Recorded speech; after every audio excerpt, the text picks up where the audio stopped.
একটা সুন্দর দৃষ্টান্ত হচ্ছে আবু লাহাবের ইতিহাস। আবু লাহাব তিনি নবীজি মুহাম্মদ সাল্লাল্লাহু আলাইহি ওয়াসাল্লামের চাচা ছিলেন।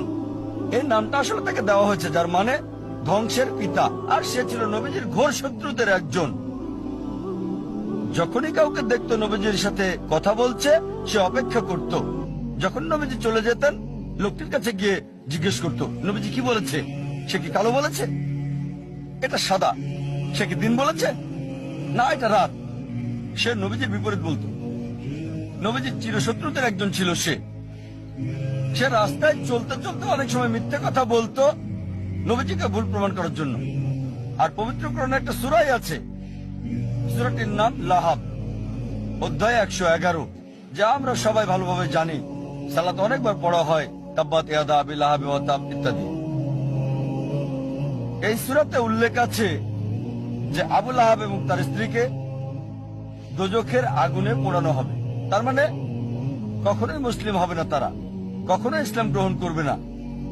এই সূরা নাজিল হয়েছিল আবু লাহাবের মৃত্যুর 10 বছর আগে।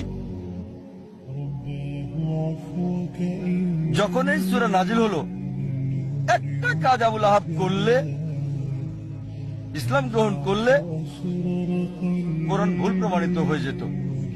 অথচ তার অনেক সাহাবী আর বন্ধুরা সেই 10 বছরের সময় ইসলাম গ্রহণ করেছিল। আবু লাহাব পরবর্তীতে 10 বছর পর বদরের যুদ্ধে মারা গেল। 10 বছর সময় হাতে ছিল তখন। এই 10 বছরের নবীজি তাকে নিয়মিত আহ্বান করতেন ইসলাম গ্রহণ করতে, তাহলে কোরআন ভুল প্রমাণিত হতো। খুব সহজ বিষয় ছিল, শুধু বললেই হতো আমি একজন মুসলিম, এতটুকু। মুসলিমের মতো তাকে আচরণ করতে হতো না, তাকে নামাজ পড়তে হতো না, শুধু বললেই হতো যে আমি মুসলিম, যথেষ্ট। কোরআন ভুল প্রমাণিত হয়ে যেত। সহজ